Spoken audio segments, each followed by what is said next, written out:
Hello folks, Kirk here with Kirk, Giordano Plastering. Today, what we're going to show you how is to remove some stucco and replace it. Now the stucco here, the fella emailed me this.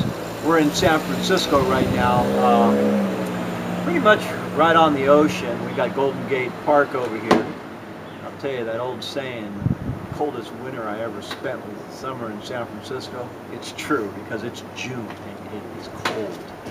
Anyhow, what they have here is they have stucco where you can stick your hand in here.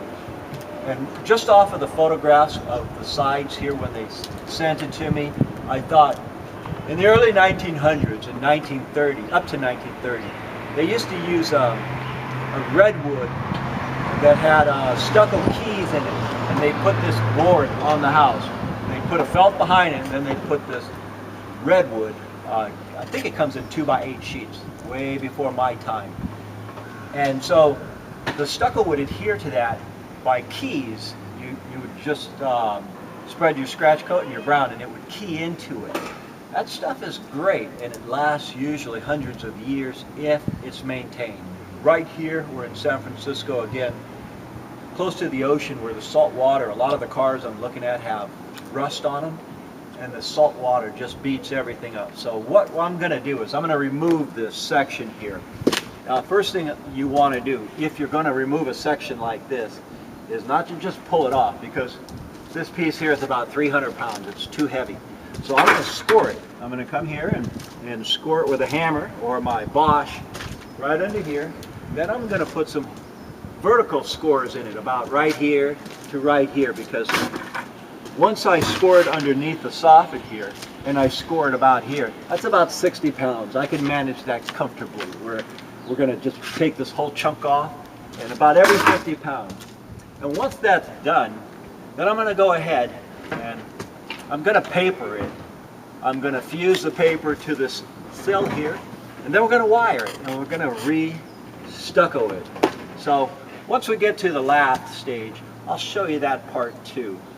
But this is not what I consider common, and I'll show you once more prior to pulling it apart.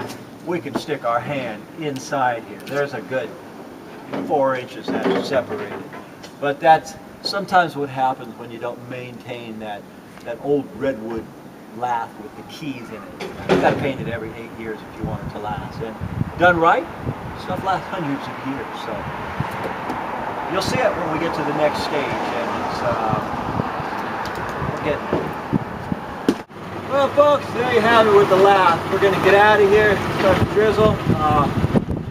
June in San Francisco. We'll see you when we get ready to scratch it. Okay, folks, back in San Francisco. What we did here is we've applied 2 scratch coats and we did the brown coat.